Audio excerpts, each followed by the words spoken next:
Alrighty, here's the image that we're going to work on for this lesson. We're going to look on brightening eyes, and if there is a technique that I use on every single photograph that I take, I would say that this is it. I think that the eyes are so incredibly important. Obviously, we're devoting a lot of the time in this retouching, these retouching lessons on eyes because it's just so important. If the eyes don't look good, nothing looks good. That's why they have you focus on the eyes when you're taking the photograph. Why the eye is the focal point which we focus on. If the eyes aren't sharp, if the eyes don't look great, everything else isn't going to look great either. You're probably looking at this photo and thinking, I don't think his eyes really look pretty good. I mean, they look pretty bright and all, and that's because this is the after photo. And I'm going to show you how to get there by going up here to the layers palette, and let's just dump this, and I'll show you how we got there. I'm going to show you a very, very quick and easy method for brightening eyes, and it's one of those ones that's really, really quick. A lot of things in retouching they take a lot of time. There's nothing you can do to get around them. Luckily, this isn't one of them. One's pretty easy, and there's two different methods you could use. First thing we're going to do is we're going to duplicate the layer, drag it over here to the new layer icon, duplicate it. Then we're going to change the mode from normal to screen, which is going to brighten up the entire image quite a bit. We're going to hold the Option key on Mac or the Alt key on PC. We're going to click the layer mask icon down here at the bottom of the layers palette and hide the brighter version of him behind this mask. Now what we're going to do is get the paintbrush, make sure our foreground color is set to white, and we're just going to literally just paint over the eyes. Now, the decision that you have to make is, and you won't know until you do it, is that do I just paint over the whites of the eyes or do I paint over the whole eyes?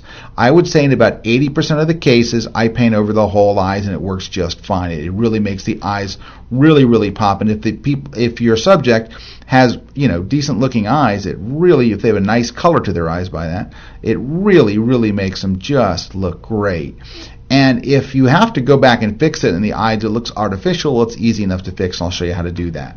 Now, again, I started at a full 100% strength.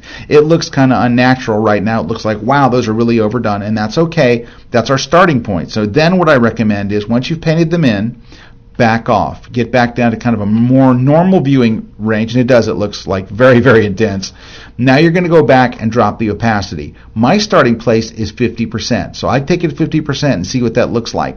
That doesn't look too bad. It's probably a little bit much for this photo. I might drop it down a little further, but I start at 50% and look there and go, okay, well, how does that look?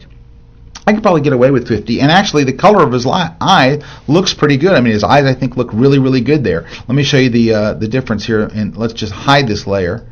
See how dark it was before and after? And this is taken, I just took this with window light and a reflector card on the other side of him, like a 30-inch, probably a 30-inch silver reflector standing a few feet away.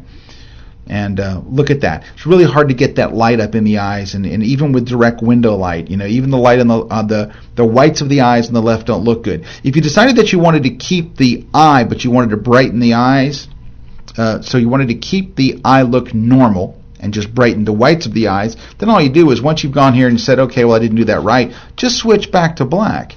Go over here with this, and you're going to paint back over it now in black, and so it's going to bring you back to the original eye color.